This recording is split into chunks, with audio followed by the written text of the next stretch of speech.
known, today is National Stress Awareness Day. While everyone suffers from stress from time to time, it's important to determine your triggers and work on ways to control it. So whether stress comes from finances, family, work, or even your health, there are things you can do to minimize the negative effects. Here now to talk more about National Stress Day is Vice President of Clinical Operations for the San Diego Center for Children, Dr. Cheryl Rohde. Doctor, thank you so much for joining us. Happy to be here. Okay, so there are some positive stress things. I mean, it can motivate you to do better, be better, do more, I guess. Right. But there are a lot of negative things with stress. So stress gets such a bad rap, so we'll start by saying stress is totally normal. We all feel stress.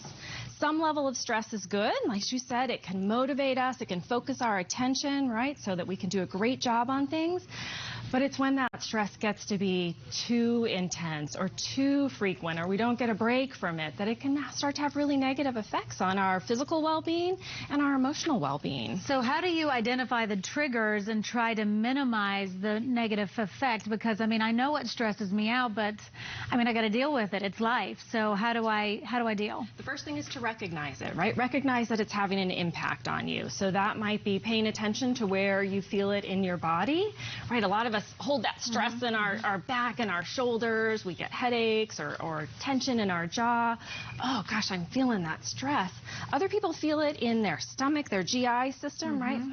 Upset stomachs, difficulty eating or low appetite. Other people notice their blood pressure. Oh, the stress and my blood pressure and my heart rate is pounding. And I grind my teeth at night. Right. And I think that's becoming stress, very right? common, right? So we all feel stress a little bit differently in our bodies. So just being aware, oh, that stress that I'm feeling, and it's having an impact on me. But also what's happening to us emotionally, right?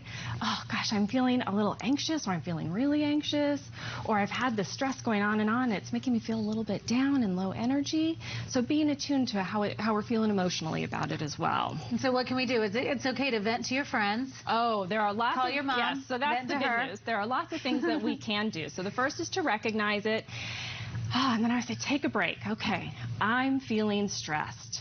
Where am I feeling it? How am I feeling it? And my first go-to strategy is to just take some deep breaths, right? We slow our breathing down.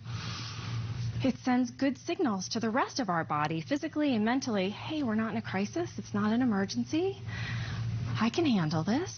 And then we can take a minute to, what am I saying to myself? What are the thoughts that are going through my head that are maybe making that stress worse, right? So if we're saying, I can't do this, this is too much, I'm not going to be successful, then that stress can get worse.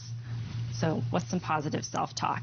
And if you can't come up with positive self-talk, pick up the phone, call a friend, talk to your colleague, let somebody else help you with that, share that stress, right? So venting, but saying, hey, I need some help.